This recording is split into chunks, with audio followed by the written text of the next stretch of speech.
వైఎస్ఆర్ సతీమణి మాజీ CM YS Jagan తల్లి వైఎస్ విజయమ్మ కాంగ్రెస్ వేదిక మీద కనిపించనున్నారా అని అంటున్నారు. ఈ నెల 8న వైఎస్ఆర్ జయంతి, ఆయన 75వ జయంతి వేడుకలను అంగరంగ వైభవంగా నిర్వహించేందుకు ఏపీసీసీ చీఫ్ వైఎస్ షర్మిల సన్నాహాలు చేస్తున్నారు. ఆమె ఏకంగా సోనియా గాంధీ, రాహుల్, ప్రియాంకలను ఈ వేడుకల కోసం ఆహ్వానించారు.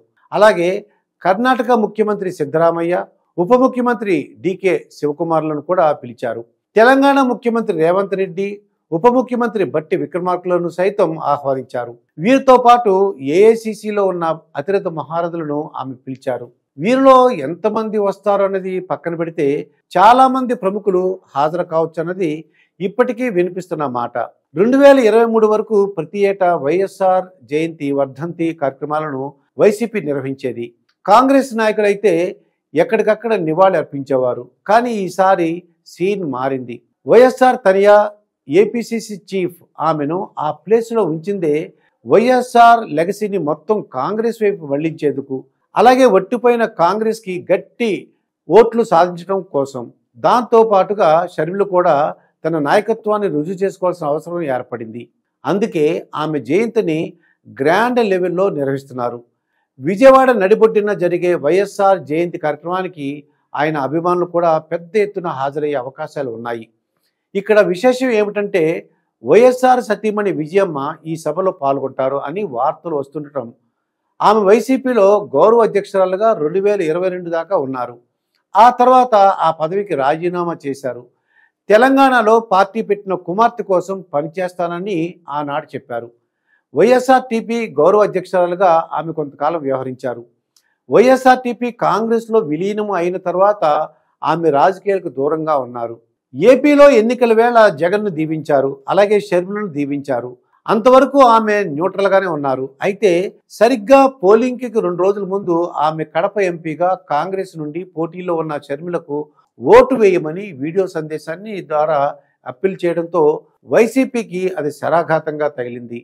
అంతేకాదు విజయమ్మ కుమార్తె పక్షమే అన్న చెప్పకనే చెప్పినట్లు అయింది. అయితే కుమార్తె ఎన్నికల్లో గెలవడం కోసం ఒక తల్లిగా ఆమె అలా చేశారని సరిపెట్టుకున్న ఇప్పుడు కాంగ్రెస్ నాయకత్వంలో విజయవాడలో జరిగే వైఎస్ఆర్ జయంతి వేడుకలను విజయమ్మ కనుక హాజరైతే మాత్రం వైసీపీకి భారీ షాకే అని అంటున్నారు. విజయమ్మ పూర్తిగా కూతురు రాజకీయానికే సపోర్ట్ చేస్తున్నారని అర్థం చేసుకోవచ్చు.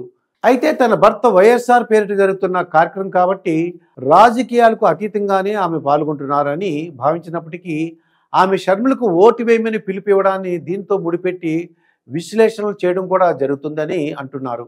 ఇక విజయమ్మ కాంగ్రెస్ వేదిక మీద కనిపిస్తే అది కూడా రాజకీయంగా వైఎస్ఆర్ అభిమానులకు సరికొత్త సందేశం ఇచ్చినట్లుగా ఉంటుందని అంటున్నారు. ఏది ఏమైనా విజయమ్మ కాంగ్రెస్ వేదికను పంచుకోవడం అంటూ జరిగితే అది ఏపీ రాజకీయాల్లో హాట్ టాపిక్గా అని అంటున్నారు. అయితే వైఎస్ఆర్ జయంతి వేళ ఊరూరా సేవా కార్యక్రమాలను నిర్వహించాలని వైసీపీ పిలుపునిచ్చింది. నిన్నటి దాకా అధికారంలో ఉన్న వైసీపీ కూడా భారీ ఎత్తున వైఎస్ఆర్ రిమార్కబుల్ 75వ జయంతిని నిర్వహిస్తే బాగుండేది అన్న అభిప్రాయం కూడా ఉంది. ఈ 2 కార్యక్రమాలను సాధారణ జనం సరిపోల్చుతూ వైఎస్ఆర్ లెగసీ ఎవరికి ఇవ్వాలో కూడా ఆలోచిస్తారని కూడా అంటున్నారు వారు అన్నారు. కొంతకాలంగా జగన్ కంటే కూడా రాజకీయంగా షర్మిలకే విజయమ్మ ఎక్కువగా అండగా నిలుస్తున్నారు. జగన్ షర్మిలకున్న విభేదాల నేపథ్యంలో కాంగ్రెస్ అధ్యక్షురాలుగా షర్మిల నిర్వహిస్తున్న వైఎస్ఆర్ జయంతి కార్యక్రమంలో విజయమ్మ పాల్గొంటే తల్లి జగన్కు మరింత దూరమైనట్లే. రాష్ట్రంలో వైసీపీని కాదని కాంగ్రెస్ను బలపరచాలని పరోక్షంగా సంకేతాలు పంపినట్లే అవుతుంది. దీంతో విజయమ్మ ఏం చేయనున్నారు అనేది బిగ్ డిస్కషన్గా మారింది.